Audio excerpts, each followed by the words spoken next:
حضرت عبداللہ بن عمر رضی اللہ تعالیٰ عنہ اپنے دوستوں کے ساتھ کھانا کھانے میں مصروف تھے باہر پہاڑوں میں۔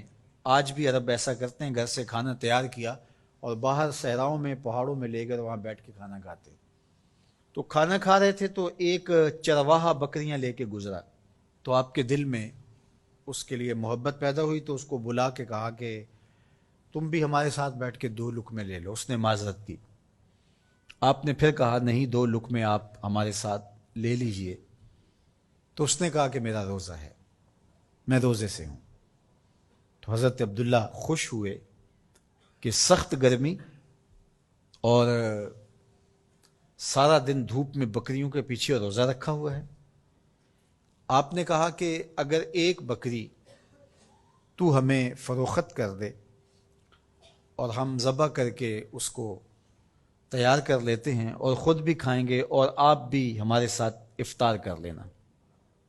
اس نے کہا میں ان بکریوں کا مالک نہیں ہوں، میں چرواہا ہوں، یہ میرے آقا کی بکریاں ہیں اور میں بیچنے کا مجاز نہیں ہوں۔ بہت متاثر ہوئے عبداللہ ابن عمر رضی اللہ تعالیٰ عنہ۔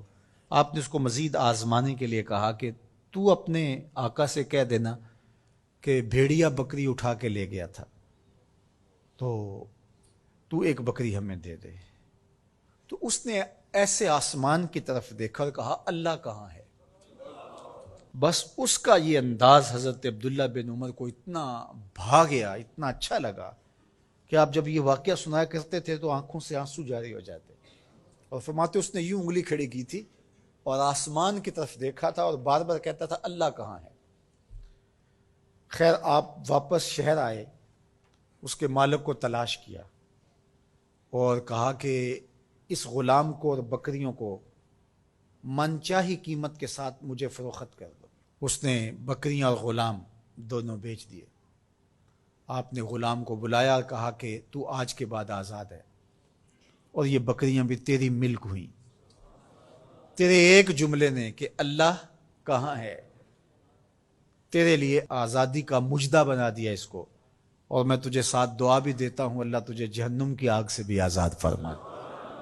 تو یہ یقین کہ میرا اللہ مجھے دیکھ رہا ہے، یہ اگر آپ کے ساتھ جڑ جاتا ہے تو پھر کسی کیمرے کسی سیکورٹی کی ضرورت نہیں ہے۔ یہ عقیدہ اتنا بڑا حصار ہے، عبادات میں بھی سرور دیتا ہے، اور یہ عقیدہ انسان کو گناہوں سے بھی محفوظ کرتا ہے اور بچاتا ہے۔ لیکن ہمارے رویے، اللہ تعالیٰ جل شانہ نے سورہ النساء کے اندر ارشاد فرمایا یستخفون من الناس ولا یستخفون من اللہ، کہ لوگوں سے تو پوشیدہ رہتے ہیں لیکن اللہ سے پوشیدہ نہیں رہتے۔ بلکہ ایک دوسرے موقع پہ ارشاد فرمایا سورہ الغافر کے اندر یعلم خائنۃ الاعین وما تخفی الصدور، جو آنکھ خیانت کرتی ہے اللہ اس کو بھی دیکھتا ہے، اور جو سینوں میں پوشیدہ ہوتا ہے اللہ اس کو بھی دیکھتا ہے۔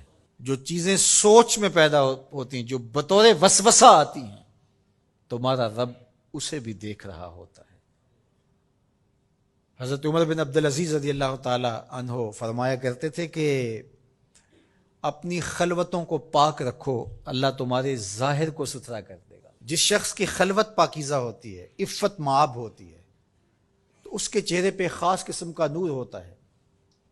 جو راتوں کی تنہائیوں میں اٹھ کے عبادت کرتا ہے اور اللہ کے حضور وہ الہا زاری کرتا ہے، تو دن چڑھے اس کے چہرے کے اوپر اللہ تعالیٰ ایک خاص نور پیدا کرتا ہے جس سے لوگوں کو سرور ملتا ہے اور لوگوں کے دل میں اس کے لیے محبت پیدا ہوتی ہے۔ اور جو تنہائیوں میں جرم کرتا ہے، گناہ کرتا ہے، اور لوگوں کی نظر میں کوئی ایسی چیز ہوتی بھی نہیں ہے، تو لوگوں کے دل میں اس کے لیے نفرت پیدا کر دی جاتی ہے، لوگ اس سے دور ہٹنا شروع ہو جاتے ہیں۔ یہ دلوں کے سودے ہیں۔ تو اس لیے اپنی خلوتوں کو پاکیزہ کیجیے۔